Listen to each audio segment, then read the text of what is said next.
Hello everyone and welcome back to my channel Physiotrendz. This is me Physio and today's video we are going to discuss about differential diagnosis of the conditions around wrist and hand depending on dermatome testing. Now yes, it becomes very difficult because dermatomes over here, wrist and hand, are so many overlapping. So we get confused whether if patient, like for example, if patient is having more pain or more tingling numbness over only thumb, then which exact area is affected. Or let's say if patient is having complaint over only index finger or middle finger, then what should be our diagnosis? But don't worry, because I have come up with very simple solution to it with my handmade notes. As you can see, my drawing is perfect. Don't worry, you'll understand everything with it. So now let's start with the first condition. Let's say that patient is coming with some problem with only thumb. Patient is facing some issues with the numbness of the thumb. Then what should be the diagnosis? If only thumb is involved, there is pressure on digital nerve on the outer aspect of the thumb. Let's say along with that, if also tingling numbness or pins and needle sensation is there only over the thumb, then we have to understand that that is a contusion of the thenar branch of the median nerve. Now let's say that if thumb and index finger both are involved, then we have to consider that C5 is involved at the cervical region or C6 nerve root is involved at the cervical region. Okay, let's say that thumb, index finger and middle finger, all three are involved, then we can suspect there is C5 disc lesion or C6 nerve root involvement, or it can be thoracic outlet syndrome.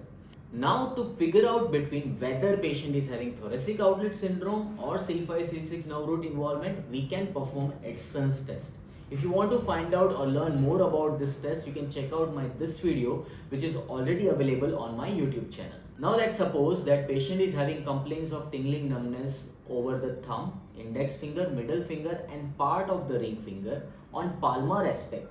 Then we suspect that definitely it can be injury to median nerve through carpal tunnel. If it is over the dorsal aspect of the same area, which is thumb, index finger, middle finger and part of the ring finger, then we consider it as injury to the radial nerve.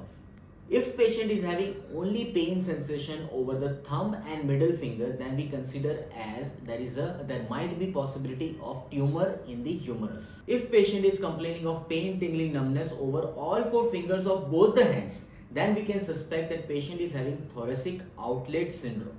And we have to test further for them. Again, as I mentioned earlier, we can perform Edson's test, Roos test to figure out whether thoracic outlet syndrome is present or not. If palmar aspect of index finger and middle finger are affected, which are having pain, tingling, numbness, we consider it as a sticky finger, or it can be possible because of trigger fingers.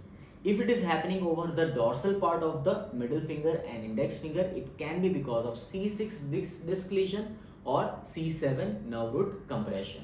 Same like this, let's suppose that patient is having tingling numbness and pain sensation over the middle finger, index finger and ring finger, all three fingers, or let's say also including ring fingers, or sometimes it might be only in the middle finger and the ring finger. Then all these three situations we can consider that it can be involvement of C6 disc lesion or C7 nerve root involvement. If index finger is not involved, but in place of that middle finger, ring finger is involved, then we consider that there might be compression or disc lesion from the C7 area and nerve root involvement of C8 lesion. And finally, if patient only complains of pain over the ulnar side of the little finger, which is completely side of this ulna, then we consider that there is an involvement of ulnar nerve. Apart from this guys, we always can perform ULTT 1, 2, 3, 4 to figure out which exact nerve is involved, and if you want to learn that, you can find out that from this video, which is already available on the YouTube channel. I really hope that it will be easier for you now to differentially diagnose for the patient who are coming up with different symptoms and tingling numbness over the different regions of the fingers. If you still have any doubts, do let me know in the comment section, and if you want reference for this what I am teaching, it is from the Maggie book. You can also find it from the Maggie book directly.